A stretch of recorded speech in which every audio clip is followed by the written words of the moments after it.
Chapter 16. Tom's Mistress and Her Opinions. "And now, Marie," said St. Clair, "your golden days are dawning. Here is our practical, business-like New England cousin, who will take the whole budget of cares off your shoulders, and give you time to refresh yourself and grow young and handsome. The ceremony of delivering the keys had better come off forthwith." This remark was made at the breakfast table a few mornings after Miss Ophelia had arrived. "I'm sure she's welcome," said Marie, leaning her head languidly on her hand. "I think she'll find one thing if she does, and that is, that it's we mistresses that are slaves down here." "Oh, certainly she will discover that, and a world of wholesome truths besides, no doubt," said St. Clair. "Talk about our keeping slaves, as if we did it for our convenience," said Marie.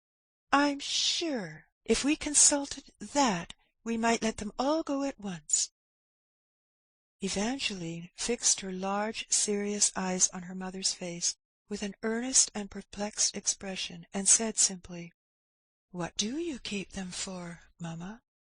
"I don't know, I'm sure.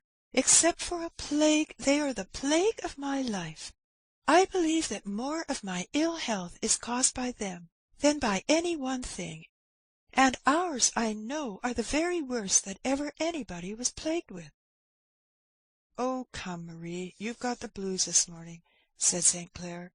"You know 'tisn't so. There's Mammy, the best creature living. What could you do without her?" "Mammy is the best I ever knew," said Marie, "and yet Mammy, now, is selfish, dreadfully selfish. It's the fault of the whole race." "Selfishness is a dreadful fault," said St. Clair gravely. "Well, now, there's Mammy," said Marie. "I think it's selfish of her to sleep so sound nights. She knows I need little attentions almost every hour when my worst turns are on, and yet she's so hard to wake. I absolutely am worse this very morning for the efforts I had to make to wake her last night." "Hasn't she sat up with you a good many nights lately, mamma?" said Eva. "How could you know that?" said Marie sharply. "She's been complaining, I suppose." "She didn't complain. She only told me what bad nights you'd had, so many in succession." "Why don't you let Jane or Rosa take her place a night or two," said St. Clair, "and let her rest?" "How can you propose it?" said Marie. "St. Clair, you really are inconsiderate. So nervous as I am, the least breath disturbs me, and a strange hand about me would drive me absolutely frantic. If Mammy felt the interest in me she ought to, she'd wake easier, of course she would. I've heard of people who had such devoted servants, but it never was my luck." And Marie sighed. Miss Ophelia had listened to this conversation with an air of shrewd, observant gravity, and she still kept her lips tightly compressed, as if determined fully to ascertain her longitude and position before she committed herself. "Now, Mammy has a sort of goodness," said Marie. "She's smooth and respectful, but she's selfish at heart. Now, she never will be done fidgeting and worrying about that husband of hers. You see, when I was married and came to live here, of course I had to bring her with me, and her husband my father couldn't spare. He was a blacksmith, and of course very necessary, and I thought and said at the time that Mammy and he had better give each other up, as it wasn't likely to be convenient for them ever to live together again. I wish now I'd insisted on it, and married Mammy to somebody else, but I was foolish and indulgent, and didn't want to insist. I told Mammy at the time that she mustn't ever expect to see him more than once or twice in her life again, for the air of father's place doesn't agree with my health, and I can't go there, and I advised her to take up with somebody else, but no, she wouldn't. Mammy has a kind of obstinacy about her, in spots that everybody don't see as I do." "Has she children?" said Miss Ophelia. "Yes, she has two." "I suppose she feels the separation from them?" "Well, of course I couldn't bring them. They were little dirty things. I couldn't have them about. And besides, they took up too much of her time. And I believe that Mammy has always kept up a sort of sulkiness about this. She won't marry anybody else, and I do believe now, though she knows how necessary she is to me, and how feeble my health is, she would go back to her husband to-morrow if she only could." "I do indeed," said Marie. "They're just so selfish now, the best of them." "It's distressing to reflect upon," said St. Clair, dryly. Miss Ophelia looked keenly at him, and saw the flush of mortification and repressed vexation, and the sarcastic curl of the lip as he spoke. "Now, Mammy has always been a pet with me," said Marie. "I wish some of your northern servants could look at her closets of dresses, silks and muslins, and one real linen cambric she has hanging there. I've worked sometimes whole afternoons trimming her caps, and getting her ready to go to a party. As to abuse, she doesn't know what it is. She never was whipped more than once or twice in her whole life. She has her strong coffee or her tea every day with white sugar in it. It's abominable, to be sure, but St. Clair will have high life below stairs. And they, every one of them, live just as they please. The fact is, our servants are over-indulged. I suppose it is partly our fault that they are selfish, and act like spoiled children. But I've talked to St. Clair till I'm tired." "And I too," said St. Clair, taking up the morning paper. Eva, the beautiful Eva, had stood listening to her mother with that expression of deep and mystic earnestness which was peculiar to her. She walked softly round to her mother's chair and put her arms round her neck. "Well, Eva, what now?" said Marie. "Mamma, couldn't I take care of you one night, just one? I know I shouldn't make you nervous, and I shouldn't sleep. I often lie awake nights thinking." "Oh, nonsense, child, nonsense!" said Marie. "You are such a strange child." "But may I, mamma? I think," she said timidly, "that Mammy isn't well. She told me her head ached all the time lately." "Oh, that's just one of Mammy's fidgets.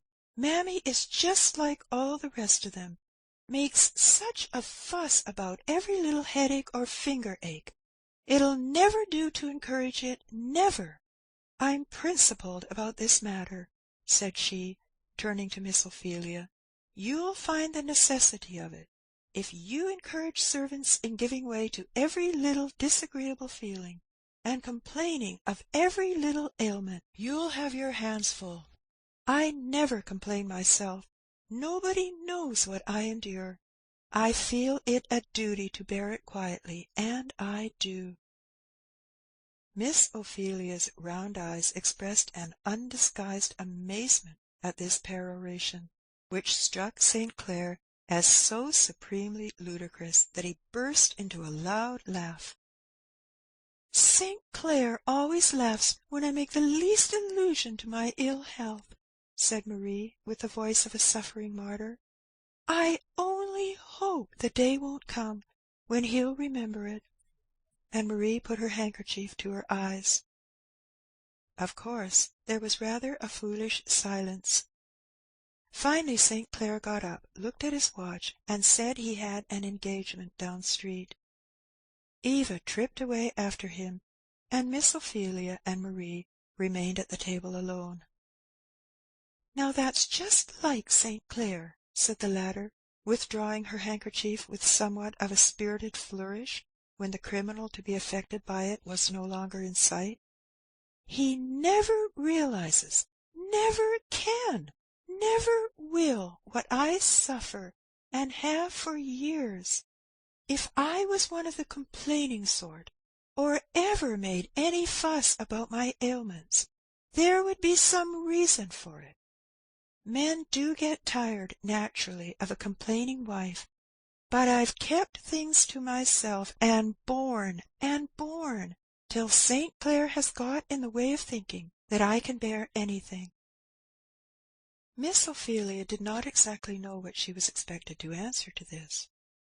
While she was thinking what to say, Marie gradually wiped away her tears and smoothed her plumage in a general sort of way, as a dove might be supposed to make toilet after a shower, and began a housewifely chat with Miss Ophelia concerning cupboards, closets, linen presses, storerooms, and other matters, of which the latter was, by common understanding, to assume the direction, giving her so many cautious directions and charges that a head less systematic and businesslike than Miss Ophelia's would have been utterly dizzied and confounded. "And now," said Marie, "I believe I've told you everything, so that when my next sick turn comes on, you'll be able to go forward entirely without consulting me. Only about Eva. She requires watching." "She seems to be a good child, very," said Miss Ophelia. "I never saw a better child." "Eva's peculiar," said her mother. "Very. There are things about her so singular. She isn't like me now, a particle." And Marie sighed, as if this was a truly melancholy consideration. Miss Ophelia in her own heart said, "I hope she isn't," but had prudence enough to keep it down. "Eva always was disposed to be with servants, and I think that well enough with some children. Now, I always played with father's little negroes. It never did me any harm. But Eva, somehow, always seems to put herself on an equality with every creature that comes near her. It's a strange thing about the child. I never have been able to break her of it. St. Clair, I believe, encourages her in it. The fact is, St. Clair indulges every creature under this roof but his own wife." Again Miss Ophelia sat in blank silence. "Now, there's no way with servants," said Marie, "but to put them down and keep them down. It was always natural to me, from a child. Eva is enough to spoil a whole houseful. What she will do when she comes to keep house herself, I'm sure I don't know. I hold to being kind to servants, I always am, but you must make 'em know their place. Eva never does. There's no getting into the child's head the first beginning of an idea what a servant's place is. You heard her offering to take care of me nights, to let mammy sleep. That's just a specimen of the way the child would be doing all the time if she was left to herself." "Why," said Miss Ophelia bluntly, "I suppose you think your servants are human creatures, and ought to have some rest when they are tired." "Certainly, of course. I'm very particular in letting them have everything that comes convenient. Anything that doesn't put one at all out of the way, you know. Mammy can make up her sleep some time or other. There's no difficulty about that. She's the sleepiest concern that ever I saw. Sewing, standing or sitting, that creature will go to sleep, and sleep anywhere and everywhere. No danger but mammy gets sleep enough. But this treating servants as if they were exotic flowers or china vases is really ridiculous," said Marie, as she plunged languidly into the depths of a voluminous and pillowy lounge, and drew towards her an elegant cut-glass vinaigrette.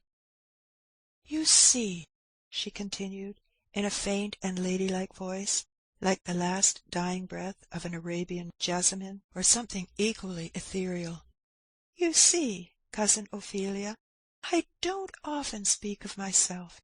It isn't my habit. 'Tisn't agreeable to me. In fact, I haven't strength to do it. But there are points where St. Clair and I differ. St. Clair never understood me, never appreciated me. I think it lies at the root of all my ill health. St. Clair means well, I am bound to believe, but men are constitutionally selfish and inconsiderate to women. That, at least, is my impression."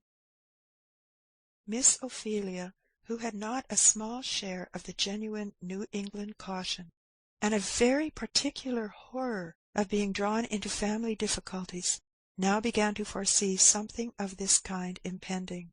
So, composing her face into a grim neutrality, and drawing out of her pocket about 1.25 yards of stocking, which she kept as a specific against what Dr. Watts asserts to be a personal habit of Satan when people have idle hands, she proceeded to knit most energetically, shutting her lips together in a way that said, as plain as words could, "You needn't try to make me speak. I don't want anything to do with your affairs." In fact, she looked about as sympathizing as a stone lion. But Marie didn't care for that.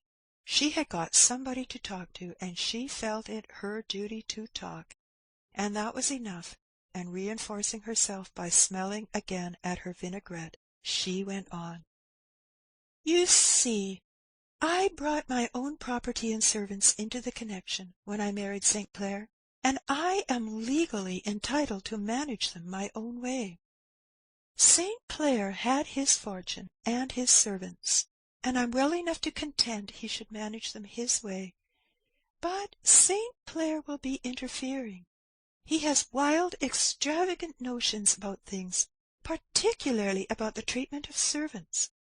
He really does act as if he set his servants before me, and before himself, too, for he lets them make him all sorts of trouble, and never lifts a finger. Now, about some things St. Clair is really frightful. He frightens me, good-natured as he looks in general. Now, he has set down his foot that, come what will, there shall not be a blow struck in this house, except what he or I strike, and he does it in a way that I really dare not cross him. Well, you may see what that leads to, for St. Clair wouldn't raise his hand if every one of them walked over him. And you see how cruel it would be to require me to make the exertion. Now, you know these servants are nothing but grown-up children." "I don't know anything about it, and I thank the Lord that I don't," said Miss Ophelia shortly. "Well, you will have to know something, and know it to your cost if you stay here. You don't know what a provoking, stupid, careless, unreasonable, childish, ungrateful set of wretches they are." Marie seemed wonderfully supported always when she got upon this topic, and she now opened her eyes and seemed quite to forget her languor. "You don't know, and you can't, the daily, hourly trials that beset a housekeeper from them, everywhere and every way. But it's no use to complain to St. Clair. He talks the strangest stuff. He says we have made them what they are and ought to bear with them.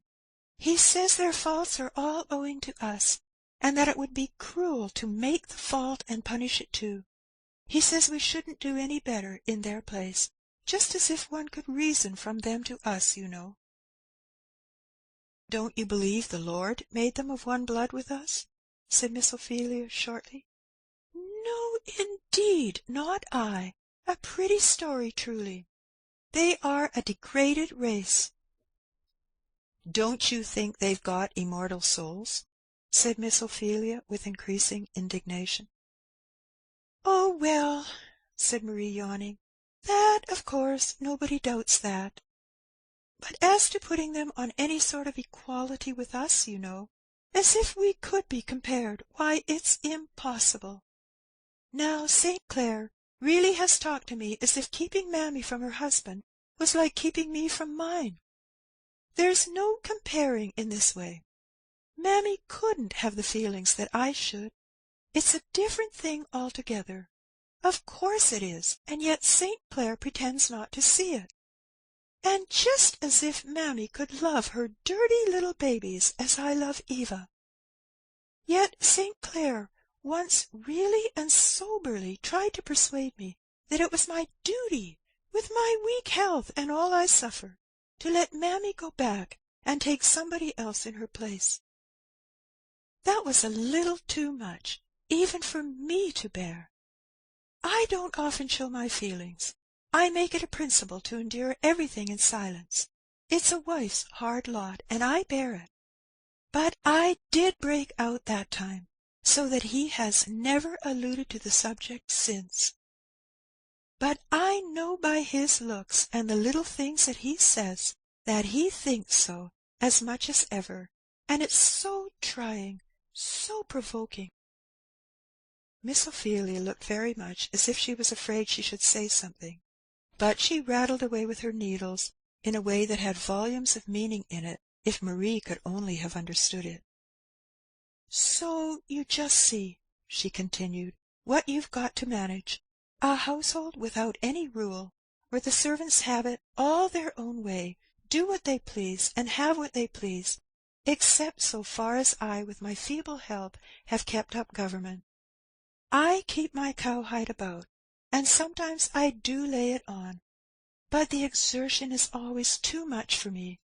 If St. Clair would only have this thing done as others do." "And how's that?" "Why, send them to the calaboose, or some of the other places, to be flogged. That's the only way. If I wasn't such a poor feeble piece, I believe I should manage with twice the energy that St. Clair does." "And how does St. Clair contrive to manage?" said Miss Ophelia. "You say he never strikes a blow." "Well, men have a more commanding way, you know. It is easier for them. Besides, if you ever look full in his eye, it's peculiar. That eye, and if he speaks decidedly, there's a kind of flash. I'm afraid of it myself, and the servants know they must mind. I couldn't do as much by a regular storm and scolding as St. Clair can do by one turn of his eye, if once he is in earnest. Oh, there's no trouble about St. Clair. That's the reason he's no more feeling for me. But you'll find, when you come to manage, that there's no getting along without severity. They are so bad, so deceitful, so lazy." "The old tune," said St. Clair, sauntering in. "What an awful account these wicked creatures will have to settle at last, especially for being lazy. You see, cousin," said he, as he stretched himself at full length on the lounge opposite to Marie, "it's wholly inexcusable in them, in the light of the example that Marie and I set them, this laziness." "Come now, St. Clair, you are too bad," said Marie. "Am I, now? Why, I thought I was talking good, quite remarkably for me. I try to enforce your remarks, Marie, always." "You know you meant no such thing, St. Clair," said Marie. "Oh, I must have been mistaken then. Thank you, my dear, for setting me right." "You do really try to be provoking," said Marie. "Oh, come, Marie, the day is growing warm, and I have just had a long quarrel with Dolph, who has fatigued me excessively, so pray be agreeable now, and let a fellow repose in the light of your smile." "What's the matter about Dolph?" said Marie. "That fellow's impudence has been growing to a point that is perfectly intolerable to me. I only wish I had the undisputed management of him a while. I'd bring him down."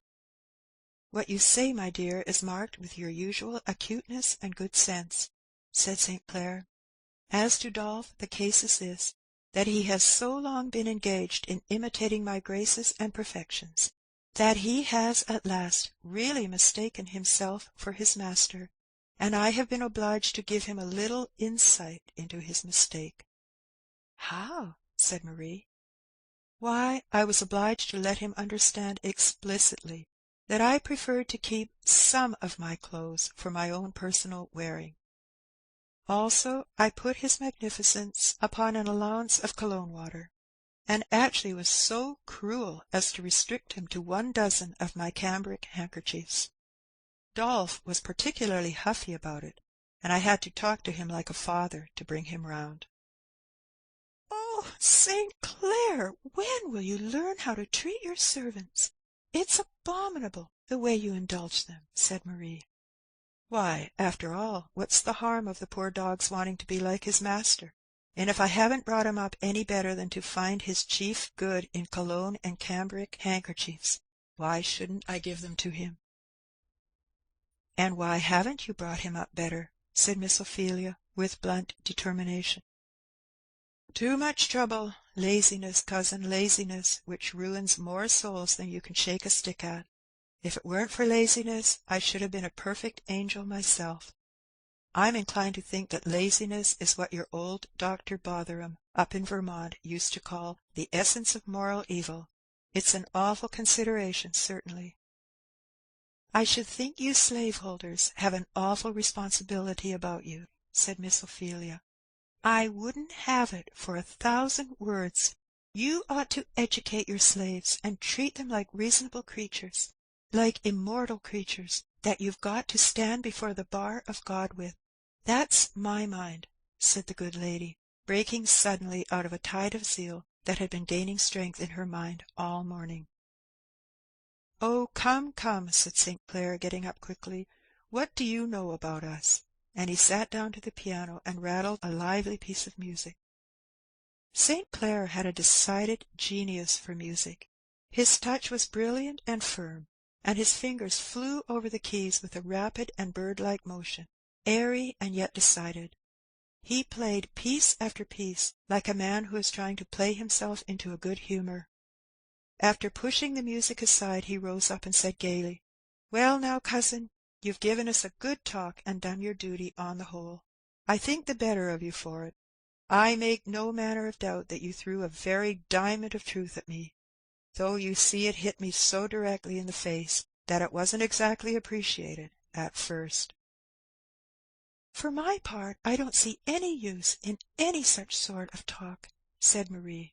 "I'm sure if anybody does more for servants than we do, I'd like to know who. And it don't do 'em a bit of good, not a particle. They get worse and worse. As to talking to them, or anything like that, I'm sure I have talked till I was tired and hoarse, telling them their duty and all that, and I'm sure they can go to church when they like, though they don't understand a word of the sermon more than so many pigs. So it isn't any great use for them to go, as I see, but they do go, and so they have every chance. But, as I said before, they are a degraded race, and always will be, and there isn't any help for them. You can't make anything of them if you try. You see, Cousin Ophelia, I've tried, and you haven't. I was born and bred among them, and I know." Miss Ophelia thought she had said enough, and therefore sat silent. St. Clair whistled a tune. "St. Clair, I wish you wouldn't whistle," said Marie. "It makes my head worse." "I won't," said St. Clair. "Is there anything else you wouldn't wish me to do?" "I wish you would have some kind of sympathy for my trials. You never have any feeling for me." "My dear accusing angel," said St. Clair, "it's provoking to be talked to in that way." "Then how will you be talked to?" "I'll talk to order, any way you'll mention, only to give satisfaction." A gay laugh from the court rang through the silken curtains of the verandah. St. Clair stepped out, and lifting up the curtains, laughed too. "What is it?" said Miss Ophelia, coming to the railing. There sat Tom on a little mossy seat in the court, every one of his buttonholes stuck full of Cape jessamines, and Eva, gaily laughing, was hanging a wreath of roses round his neck, and then she sat down on his knee like a chip sparrow, still laughing. "Oh, Tom, you look so funny!" Tom had a sober, benevolent smile, and seemed, in his quiet way, to be enjoying the fun quite as much as his little mistress. He lifted his eyes when he saw his master with a half-deprecating, apologetic air. "How can you let her?" said Miss Ophelia. "Why not?" said St. Clair. "Why, I don't know. It seems so dreadful." "You would think no harm in a child's caressing a large dog, even if he was black, but a creature that can think and reason and feel and is immortal, you shudder at. Confess it, cousin. I know the feeling among some of you northerners well enough. Not that there is a particle of virtue in our not having it, but custom with us does what Christianity ought to do, obliterates the feeling of personal prejudice.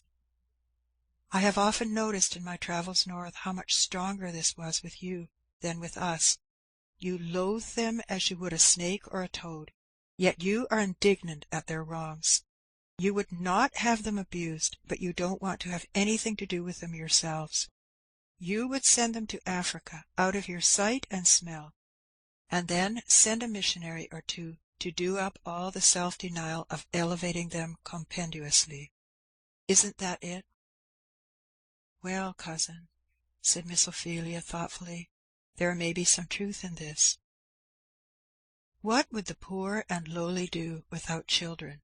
Said St. Clair, leaning on the railing and watching Eva as she tripped off, leading Tom with her. Your little child is your only true democrat. Tom now is a hero to Eva.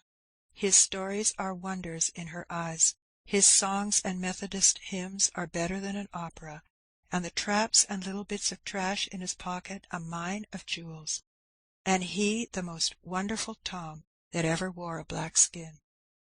This is one of the roses of Eden that the Lord has dropped down expressly for the poor and lowly, who get few enough of any other kind. It's strange, cousin, said Miss Ophelia. One might almost think you were a professor to hear you talk. A professor? Said St. Clair. Yes, a professor of religion. Not at all, not a professor, as your town folks have it, and what is worse, I'm afraid, not a practiser either. What makes you talk so, then? Nothing is easier than talking, said St. Clair. I believe Shakespeare makes somebody say, I could sooner show 20 what were good to be done, than be one of the 20 to follow my own showing. Nothing like division of labour. My forte lies in talking, and yours, cousin, lies in doing. The Merchant of Venice, Act 1, Scene 2, lines 17 and 18. In Tom's external situation at this time there was, as the world says, nothing to complain of little Eva's fancy for him. The instinctive gratitude and loveliness of a noble nature had led her to petition her father that he might be her especial attendant, whenever she needed the escort of a servant, in her walks or rides, and Tom had general orders to let everything else go, and attend to Miss Eva whenever she wanted him. Orders which our readers may fancy were far from disagreeable to him. He was kept well dressed, for St. Clair was fastidiously particular on this point. His stable services were merely a sinecure, and consisted simply in a daily care and inspection, and directing an under-servant in his duties, for Marie St. Clair declared that she could not have any smell of the horses about him when he came near her, and that he must positively not be put to any service that would make him unpleasant to her, as her nervous system was entirely inadequate to any trial of that nature, one snuff of anything disagreeable being, according to her account, quite sufficient to close the scene and put an end to all her earthly trials at once. Tom, therefore, in his well-brushed broadcloth suit, smooth beaver glossy boots, faultless wristbands and collar, with his grave, good-natured black face, looked respectable enough to be a bishop of Carthage, as men of his colour were in other ages. Then, too, he was in a beautiful place, a consideration to which his sensitive race was never indifferent, and he did enjoy, with a quiet joy, the birds, the flowers, the fountains, the perfume, and light and beauty of the court, the silken hangings, and pictures and lustres and statuettes and gilding that made the pillars within a kind of Aladdin's palace to him. If ever Africa shall show an elevated and cultivated race, and come it must some time her turn to figure in the great drama of human improvement, life will awake there with a gorgeousness and splendour of which our cold western tribes faintly have conceived. In that far-off mystic land of gold and gems and spices and waving palms, and wondrous flowers and miraculous fertility, will awake new forms of art, new styles of splendour, and the negro race, no longer despised and trodden down, will, perhaps, show forth some of the latest and most magnificent revelations of human life. Certainly they will in their gentleness, their lowly docility of heart, their aptitude to repose on a superior mind, and rest on a higher power, their childlike simplicity of affection, and facility of forgiveness. In all these they will exhibit the highest form of the peculiarly Christian life, and perhaps as God chastiseth whom he loveth, he hath chosen poor Africa in the furnace of affliction, to make her the highest and noblest in that kingdom which he will set up when every other kingdom has been tried and failed, for the first shall be last, and the last first. Was this what Marie St. Clair was thinking of as she stood, gorgeously dressed, on the veranda on Sunday morning, clasping a diamond bracelet on her slender wrist? Most likely it was. Or, if it wasn't that, it was something else. For Marie patronized good things, and she was going now in full force, diamonds, silk and lace, and jewels and all, to a fashionable church, to be very religious. Marie always made a point to be very pious on Sundays. There she stood, so slender, so elegant, so airy and undulating in all her motions, her lace scarf enveloping her like a mist. She looked a graceful creature, and she felt very good and very elegant indeed. Miss Ophelia stood at her side, a perfect contrast. It was not that she had not as handsome a silk dress and shawl, and as fine a pocket handkerchief, but stiffness and squareness and bold uprightness enveloped her with as indefinite yet appreciable a presence as did Grace, her elegant neighbour. Not the grace of God, however. That is quite another thing. "Where's Eva?" said Marie. The child stopped on the stairs to say something to Mammy. And what was Eva saying to Mammy on the stairs? Listen, reader, and you will hear, though Marie does not. "Dear Mammy, I know your head is aching dreadfully." "Lord bless you, Miss Eva, my head allers aches lately. You don't need to worry." "Well, I'm glad you're going out, and here," and the little girl threw her arms around her. "Mammy, you can take my vinaigrette." "What, your beautiful gold thing, Thar, with them diamonds? Lor, miss, 'twouldn't be proper, no ways." "Why not? You need it, and I don't. Mamma always uses it for headaches, and it'll make you feel better. No, you shall take it, to please me now." "Do hear the darlin' talk," said Mammy, as Eva thrust it into her bosom, and, kissing her, ran downstairs to her mother. "What were you stopping for?" "I was just stopping to give Mammy my vinaigrette, to take to church with her." "Eva," said Marie, stamping impatiently, "your gold vinaigrette to Mammy? When will you learn what's proper? Go right and take it back this moment." Eva looked downcast and aggrieved, and turned slowly. "I say, Marie, let the child alone. She shall do as she pleases," said St. Clair. "St. Clair! How will she ever get along in the world?" said Marie. "The Lord knows," said St. Clair, "and she'll get along in heaven better than you or I." "Oh, papa, don't," said Eva, softly touching his elbow. "It troubles mother." "Well, cousin, are you ready to go to meeting?" said Miss Ophelia, turning square about on St. Clair. "I'm not going, thank you." "I do wish St. Clair ever would go to church," said Marie, "but he hasn't a particle of religion about him. It really isn't respectable." "I know it," said St. Clair. You ladies go to church to learn how to get along in the world, I suppose, and your piety sheds respectability on us. If I did go at all, I would go where mammy goes. There's something to keep a fellow awake there, at least." "What, those shouting Methodists? Horrible!" said Marie. "Anything but the Dead Sea of your respectable churches, Marie.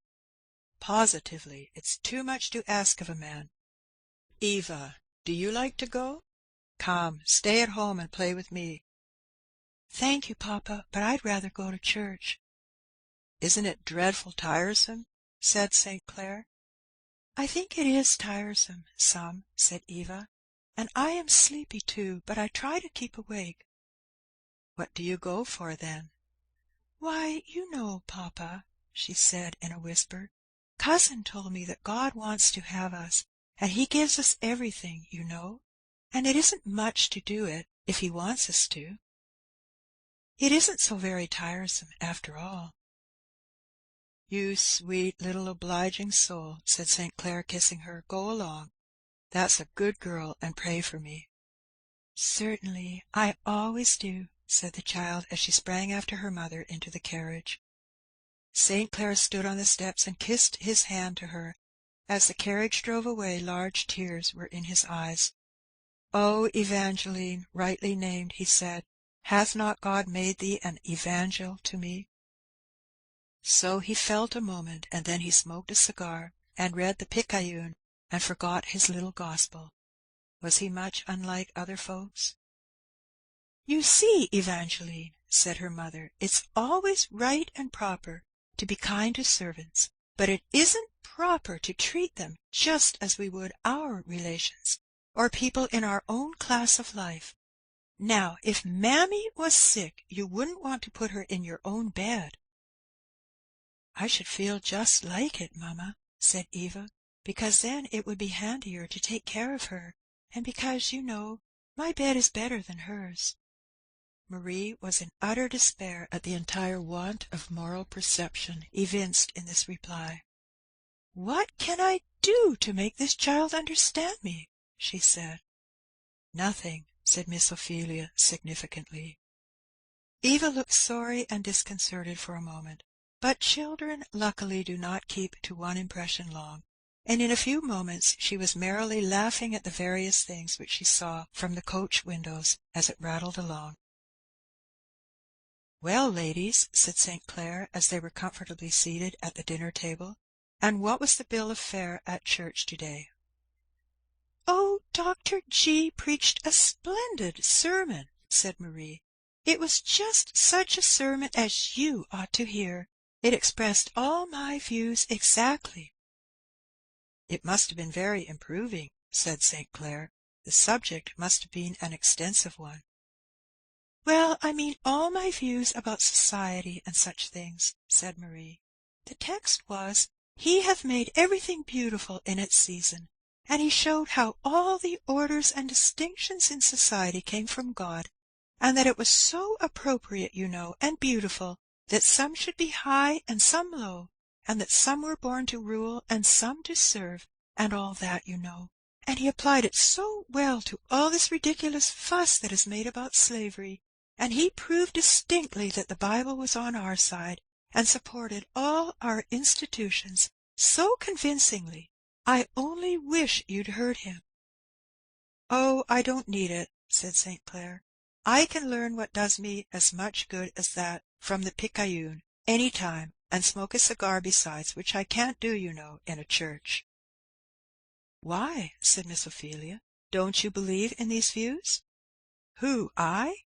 You know I'm such a graceless dog that these religious aspects of such subjects don't edify me much. If I was to say anything on this slavery matter, I would say out fair and square, we're in for it, we've got 'em, and mean to keep 'em. It's for our convenience and our interest. For that's the long and short of it. That's just the whole of what all this sanctified stuff amounts to, after all. And I think that it will be intelligible to everybody, everywhere." "I do think, Augustine, you are so irreverent," said Marie. "I think it's shocking to hear you talk." Shocking? It's the truth.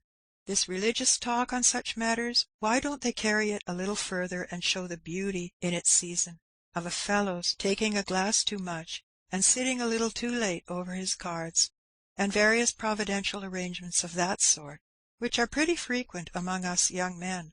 We'd like to hear that those are right and godly too."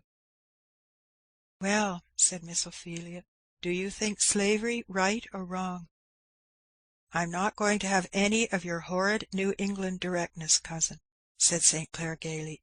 "If I answer that question, I know you'll be at me with half a dozen others, each one harder than the last, and I'm not a-going to define my position. I am one of the sort that lives by throwing stones at other people's glass houses, but I never mean to put up one for them to stone." "That's just the way he's always talking," said Marie. "You can't get any satisfaction out of him. I believe it's just because he don't like religion that he's always running out in this way he's been doing." "Religion," said St. Clair in a tone that made both ladies look at him. "Religion! Is what you hear at church religion? Is that which can bend and turn and descend and ascend to fit every crooked phrase of selfish worldly society religion?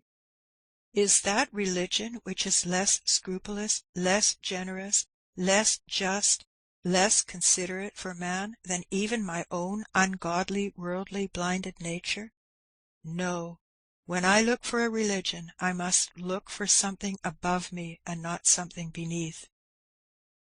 "Then you don't believe that the Bible justifies slavery?" said Miss Ophelia. "The Bible was my mother's book," said St. Clair. "By it she lived and died, and I would be very sorry to think it did. I'd as soon desire to have it proved that my mother could drink brandy, chew tobacco, and swear, by way of satisfying me that I did right in doing the same. It wouldn't make me at all more satisfied with these things in myself, and it would take from me the comfort of respecting her. And it really is a comfort in this world to have anything one can respect. In short, you see," said he, suddenly resuming his gay tone, "all I want is that different things be kept in different boxes. The whole framework of society, both in Europe and America, is made up of various things which will not stand the scrutiny of any very ideal standard of morality. It's pretty generally understood that men don't aspire after the absolute right, but only to do about as well as the rest of the world. Now, when any one speaks up like a man and says slavery is necessary to us, we can't get along without it, we should be beggared if we give it up, and of course we mean to hold on to it. This is strong, clear, well-defined language. It has the respectability of truth to it, and if we may judge by their practice, the majority of the world will bear us out in it. But when he begins to put on a long face and snuffle and quote Scripture, I incline to think he isn't much better than he should be." "You are very uncharitable," said Marie. "Well," said St. Clair, "suppose that something should bring down the price of cotton once and for ever, and make the whole slave property a drug in the market. Don't you think we should soon have another version of the Scripture doctrine? What a flood of light would pour into the church all at once, and how immediately it would be discovered that everything in the Bible and reason went the other way." "Well, at any rate," said Marie, as she reclined herself on a lounge, "I'm thankful I'm born where slavery exists, and I believe it's right. Indeed, I feel it must be, and at any rate I'm sure I couldn't get along without it." "I say, what do you think, Pussy?" said her father to Eva, who came in at this moment with a flower in her hand. "What about, papa?" "Why, which do you like the best?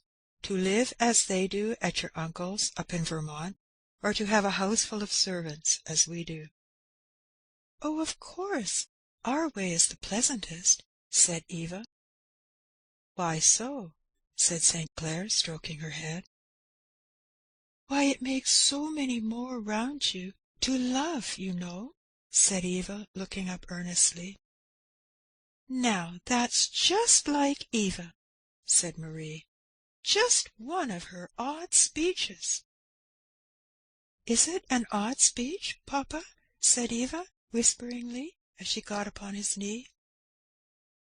Rather, as this world goes, pussy, said St. Clair. But where has my little Eva been all dinner-time? Oh, I've been up in Tom's room, hearing him sing, and Aunt Dinah gave me my dinner. Hearing Tom sing, hey? Oh, yes. He sings such beautiful things about the New Jerusalem, and bright angels, and the land of Canaan. I dare say it's better than the opera, isn't it? Yes, and he's going to teach them to me. Singing lessons, hey? You are coming on. Yes, he sings for me, and I read to him in my Bible, and he explains what it means, you know. On my word, said Marie, laughing, that is the latest joke of the season. Tom isn't a bad hand now at explaining Scripture, I'll dare swear, said St. Clair. Tom has a natural genius for religion. I wanted the horses out early this morning, and I stole up to Tom's cubiculum there over the stables, and there I heard him holding a meeting by himself, and in fact I haven't heard anything quite so savoury as Tom's prayer this some time. He put in for me with a zeal that was quite apostolic. Perhaps he guessed you were listening. I've heard of that trick before. If he did, he wasn't very polite, for he gave the Lord his opinion of me pretty freely. Tom seemed to think there was decidedly room for improvement in me, and seemed very earnest that I should be converted. I hope you'll lay it to heart, said Miss Ophelia. I suppose you are much of the same opinion, said St. Clair. Well, we shall see, shan't we, Eva? End of chapter 16.